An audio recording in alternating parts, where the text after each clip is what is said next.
Hi, we're going to look at lesson 2A, arcs and circles. So in definition A central angle is an angle whose vertex is a center and whose sides contain a radius or radii because it's multiple. So what you need to know is that we're talking about a radius. So we know that AP is a radius and we know that PB is a radius. So then you would say that your angle or your central angle is going to be APB. Next, we also know that an arc is formed by 2 points on a circle and the continuous part of the circle between two endpoints. So we need to know that this is going to be continuous and it's between two endpoints. So basically what that means is that you are going to have an arc between point A and point B. They have to be continuous, which means that it's going to always touch. So now we get arc AB. Okay, see, a minor arc is an arc that measures less than 180. So then you're going to say that it's going to be less than 180. And the measures of the arc equals the measure of the central angle. And let's just give you a little example. So say I say the angle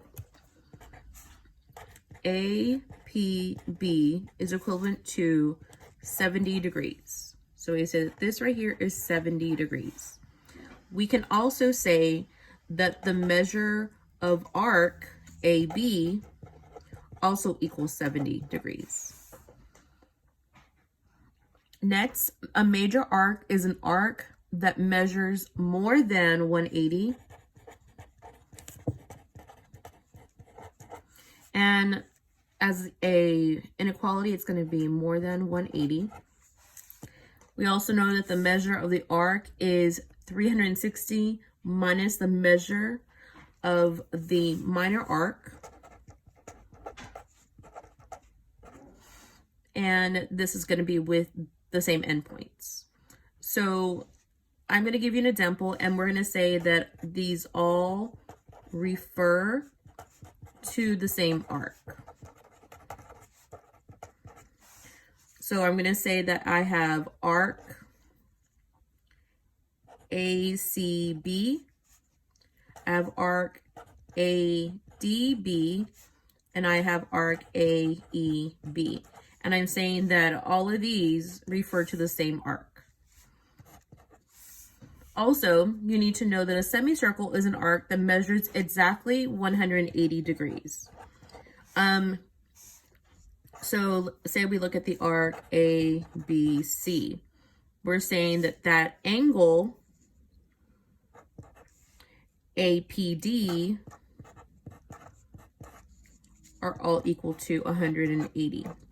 Now, you will have some examples on IXL talking about a semicircle being a half circle. This is kind of non-traditional language of how we describe a semicircle, but depending on, again, the problem, you'll have a semicircle referred to as a half a circle. And again, that's equivalent to 180. Okay, find the value of x. We know that an entire circle is 360. So I'm going to say circle 360.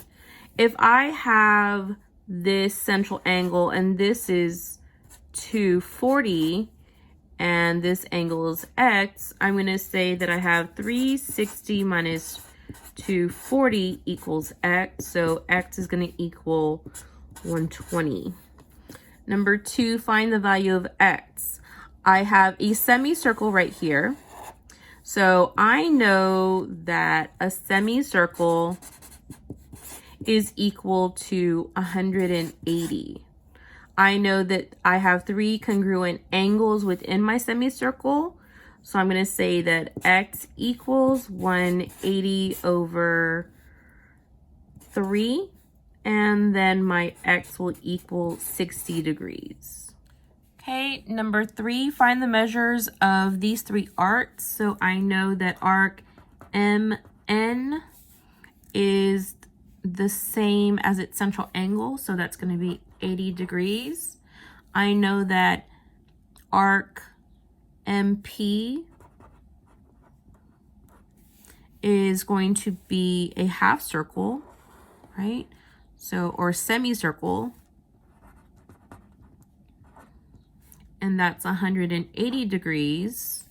And then arc NMP,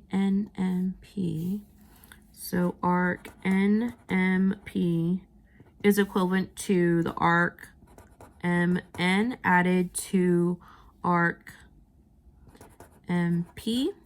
So that's going to be 80 plus 180 equals 260 for NMP. Can kind of get confusing. You need to be able to name all. Okay, number 4, find the measures of arcs YZ, XZ, and XZY. So let's list these.